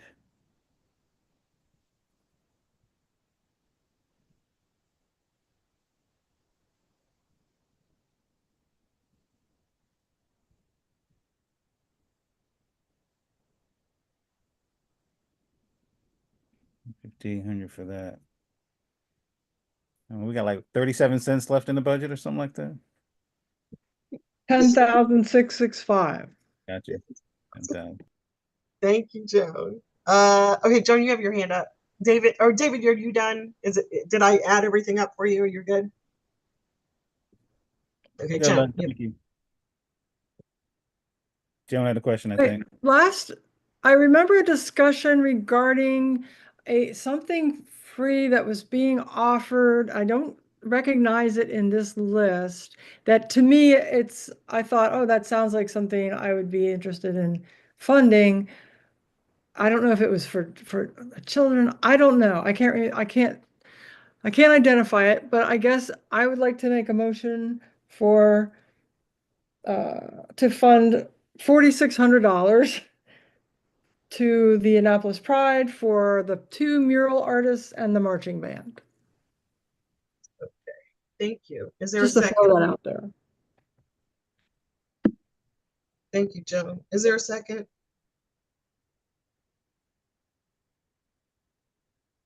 Joan, I think you were talking about the muralist. I think because they were saying that it was going to be interactive.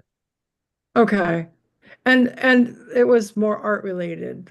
So I don't know. I just picked and chose. I realized that was like a random thing, but I'm trying to keep it art focused. And I attended last year, and there were some performances that I did not feel that were art. I felt that they were something else. So I would like to just propose that. And obviously everybody's free to do whatever, seconded or not, and that's all. All right. Is there a second? Thank you, Joan.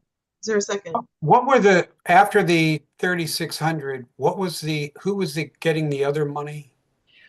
I just suggested for the marching band because I felt they were artistic last year when I saw them, if that's the same one. What is the Children's Museum doing? Are they doing an art? They're doing an art project, probably. Probably. That's only 200. Yeah. All right. I will entertain another motion since that motion wasn't seconded. If anybody has a motion. Well, I'm totally happy if we support art, and the art that I find are the 2 muralists, the Children's Museum, and I'm not sure about this spoken word poet, but we've done poetry in the past. I don't know. I know Pretty Academy and whatever, but that's another source of contention.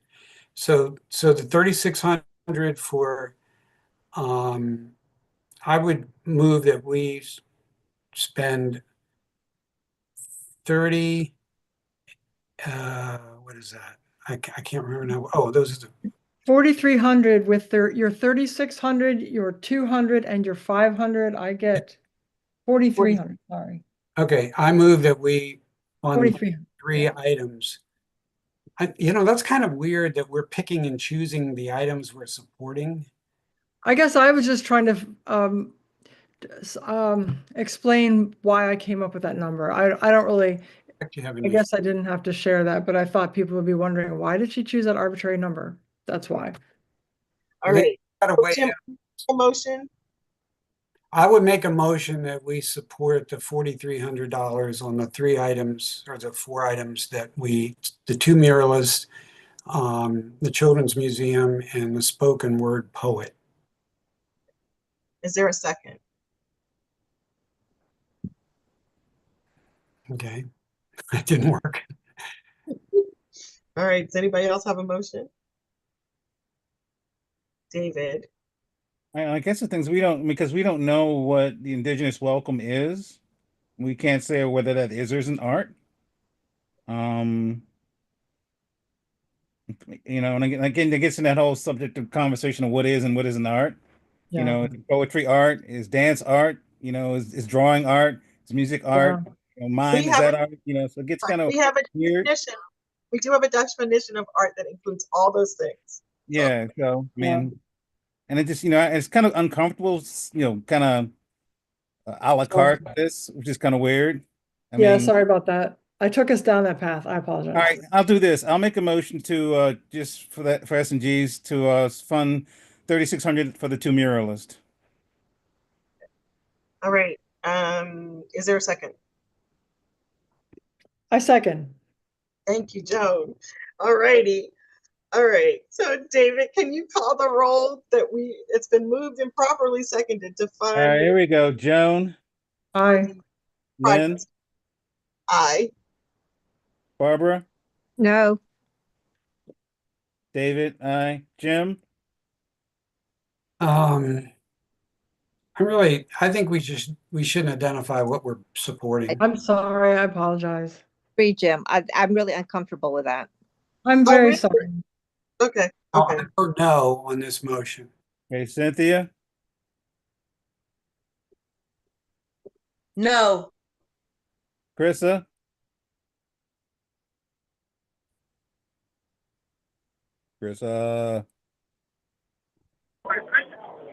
No. okay. 1, 2, 3, 4 against. 1, 2, 3, 4. The motion does not carry. I have a question.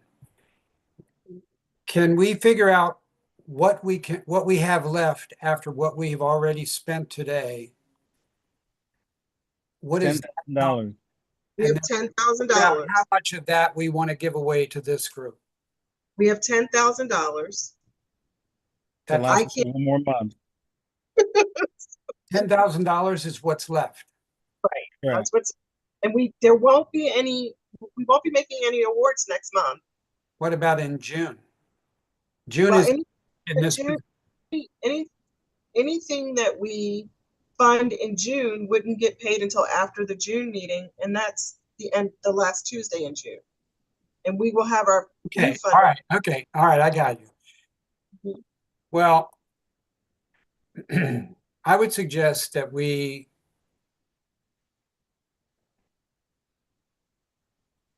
could just give them the whole 10,000 and be done with it. But I think we should just give them $5,000, not identify what it's for. Just let them do their best.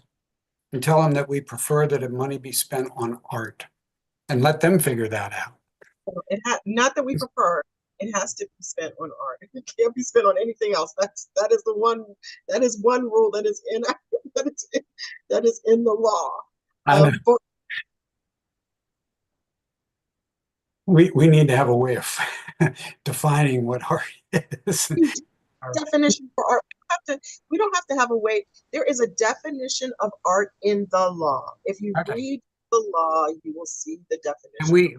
And I move that we fund this in the amount of $5,000 based on our definition of art in the law. In our code. Cite that to them in the motion. Can I make a motion too? This is Krista. Wait, we need to go through the process, Krista. So hang on. Is there a second to Jim's motion? Lynn, I had my hand up. Yeah, I was calling. I was calling you. Go ahead, I- Barbara. I'll second Jim's motion with the caveat that the 5,000 be used for whatever they define as art, as we define art in by law, except for the honorarium for the grandmaster, whoever that, the colonel. Yeah, yeah. And I was willing to go higher than 5,000 for the same thing that Barbara is saying, but I was willing to go higher, but. David, you have your hand up. Sorry about that. Oh, okay. All right. So it's been moved and seconded to fund the Annapolis Pride for $5,000, and it needs to be to pay for art, but we are excluding the Speaker. marshal, Honorary which is not the speaker. art. Right. We would not consider that art. Alrighty. So David, can you please call the roll? Joan, Yes. Lynn, Yes. Barbara, Yes. David's yes, Jim, Yes. Cynthia, No. Krista, Yes. motion carries. Thank you. Thank you, everyone. Alrighty. I think that's the end of our business. Is there any new business? I hope not. All right. Joan has her hand up. Yes, I'm Joan. sorry. Yes, I have a hand up. I would like to, I wrote it down here.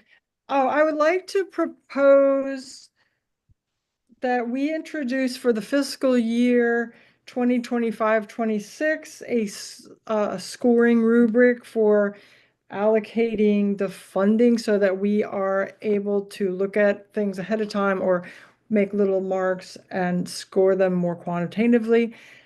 And that's all I'd like to say. I don't have a plan for that, but I would like to introduce that concept to start fiscal year 25-26.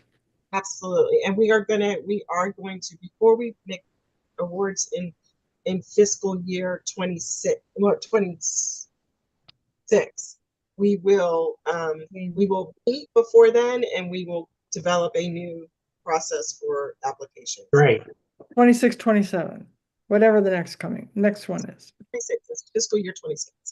It's just that it doesn't have two numbers in it. It's just FY 26. We could do that we could have a meeting at our June meeting time, but it would be not recorded and not on the air. Okay, well, hang on, Jim. That wouldn't be a meeting. The work Cynthia, session. have your hand up, Cynthia. Do you have something? Yes, back to the summer concert series. Last season, Wesley Woods, who's a marketing specialist with the Recreation and Parks Department, he was very kind enough to do a very nice flyer. And I was wondering, since we are now under the planning and zoning, who is going to help us with the marketing? And do we have somebody, and Hillary referred me to Felicia, but this is a logistics issue that I would like to resolve with Chris Jakubiak, whether he has somebody in his department who can help us with a poster with marketing the summer concerts. First of all, we are not under planning and zoning. We remain under the Rec and Parks Department. The legislation had a public hearing, has been introduced. It's been to first reader. It had a public hearing last night. It has not been to committee. So even a committee has not approved it. So definitely the full council has not approved it. So we still remain under the Department of Recreation and Parks. When we meet with Felicia, we will talk with her about all of those things. Felicia is the appropriate person. It is not the Director of Planning and Zoning. And so, as we have been told by the Ombudsman and the Boards and Commissions Coordinator, and so we will follow her lead, as she is quite experienced in all of this. Okay, so Wesley Woods is the point of contact. He was the one who helped us with the flyer last year. Cynthia. We'll discuss it all with Felicia when we meet. Okay? Okay. All right. Can I raise my hand and ask a question? Sure, Krista. Cynthia, is there any way that we could use the same flyer that we used last year and just plug in the new information? Actually, that's what I'm thinking, but I want to discuss it with Wesley Woods first because it was his design. Okay. Okay, great. Thank you. All right. We will meet with Felicia, and she can help us coordinate the flyer. Alrighty. So that is there any other new business? And the one action item I know we have is to get our next workshop scheduled. So I sent those requests, and hopefully I'll hear back in the next few days about when we can do that. Thank you, everyone. I will entertain a motion to adjourn if that's So moved. Is there a second? Thank you. Everyone in favor of adjourning, please say aye. Aye. Thank